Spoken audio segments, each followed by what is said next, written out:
So we have looked at convolutions in some detail so far in this course, and in particular, we have looked at discrete time convolutions. So convolutions where the independent variable is a discrete variable. So here is another way to look at discrete convolutions. I mean, let us define two sequences. Let's say A of n and B of n, where n goes from where n is takes integral values, or let's say whole number values, just to keep things simple, and takes these values.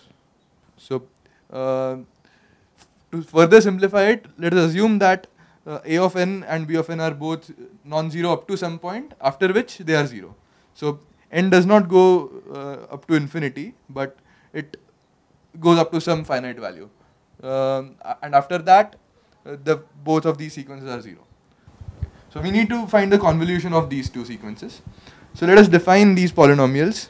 Let's define P1 of x equal to A naught, A of 0, plus A1 x plus A2 times x square, and so on. And let's define P2 of x as B0 plus plus.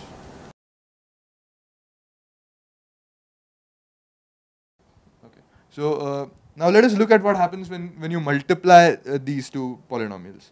So a thing to note here is that a subtle point here is that P1 of x, even though the series that we are concerned with are an and bn, P1 of x is not really a function of n. So the independent variable here is, if you really want to look at it, is x.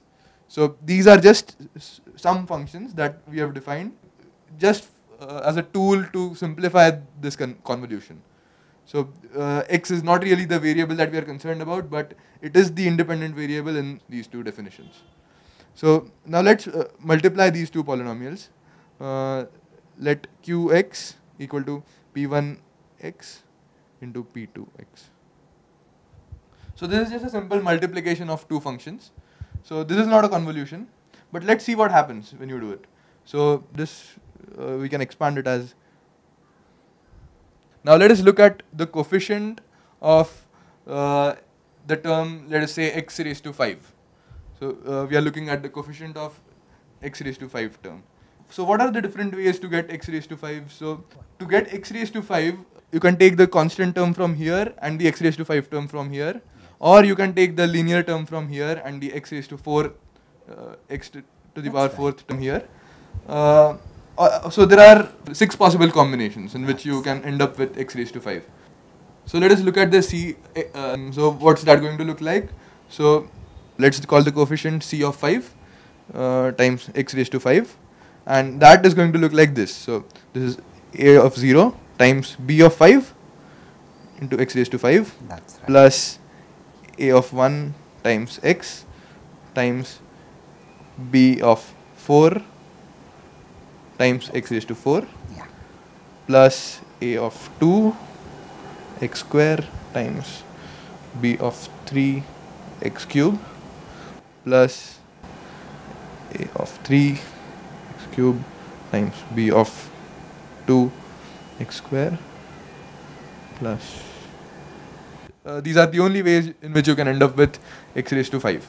If you write it in a more readable format, so these are 6 terms. So these can be represented by this summation like this. So you have I equal to 0 to 5. So I is essentially the parameter passed to A. yes. So I can expand. I can write the same thing as A of I times B of 5 minus I, That's right, yes. and the whole thing multiplied by x raised to 5. Very. So essentially, what we have done is, so we have defined C of 5 to be the summation going from I equal to 0 to 5, A of I into B of 5 minus I. So in general, if you look at the coefficient of x raised to n, it looks like something like this. So if you look at this expression carefully, you'll realize that this is precisely the convolution of the two sequences an and bn. So if you're worried about this the index going from 0 to n and not minus infinity to infinity, you can check that if this I is negative, ai, which we defined only for positive terms, you can redefine it to be 0 for when n is negative, and if you do that, you'll see that this is just the convolution, and the other terms, the terms which are not here, they are just ignored. Very good. Yes, that's indeed very correct. In fact, you will realize that's a very good point that Siddhant has brought out, because what he's shown is that what we do so frequently in high school math, multiplying two polynomials, is essentially an instance of discrete convolution. It's a very beautiful observation. I am sure all of you must have enjoyed this. In fact, take it further. When you multiply two numbers written to a certain base, you see, for example, suppose I wrote two numbers, say 461.52, let us say, and or 37.6. What is this really? This is 4 into 10 squared plus 6 into 10 plus 1 into 10 to the power 1 here, 10 to the power 0, plus 5 into 10 raised to the minus 1, plus 2 10 raised to the power minus 2, and this is 3 10 raised to the 1, and so on. And now when you are multiplying these, this is an instance of the polynomial multiplication which Siddhant talked about. So in effect, now to get the so called coefficients of the different powers of 10, you would actually be carrying out a convolution of these digits. The only problem is now, in addition to convolution, you would then have to carry over. So this is an instance where you multiply two numbers to a given base, you first need to do a convolution of the digits, and then you need to carry over, because some of those products would give you a quantity more than 10 or more than 10, and then you need to carry. So that's a very interesting observation. In fact, Siddhant has in some sense already given you an exposure to what we are going to do in module 4. There we are going to talk about the Z transform, and the Z transform we are actually, you will see. Now remember, if some of you do module 4, if you do the second course, you should try and keep this observation of Siddhant in mind and try and relate it to what we are doing in the Z transform there.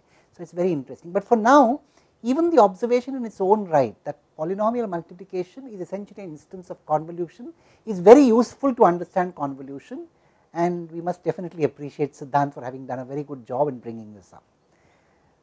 Thank you, Siddhant. Are there any other points that you want to discuss now? So for those of you who are interested in computer science, so there's an algorithm which can do convolution in less time than it takes to actually evaluate these points. So there are algorithms for, so if you want to multiply two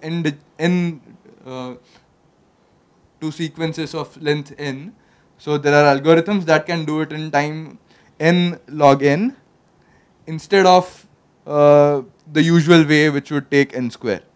So this is really interesting, and so you would expect that if you have to multiply two numbers, each of length n, each having n digits, you would take n square time, right? So you have to multiply each digit in one number by the other number. Every pair of digits. So you don't actually have to do this. So there are algorithms to do that, and we won't study those algorithms, but we will. I mean, you will get a flavor of how the algorithm. Perhaps if some of you look at something called the fast Fourier transform, it would give you a flavor of this. And you can do the fast. Of course, this is a little beyond the scope of this discussion, but I am just mentioning it for those of you who might have some interest. Very good. That's a very good observation. So you could have efficient algorithms for convolution. That's a well studied theme. Very good. So I think we will conclude the discussion here. We look forward to your reactions on this. The whole idea of these discussions is to evoke reactions from you as well. Thank you so much. Thank you.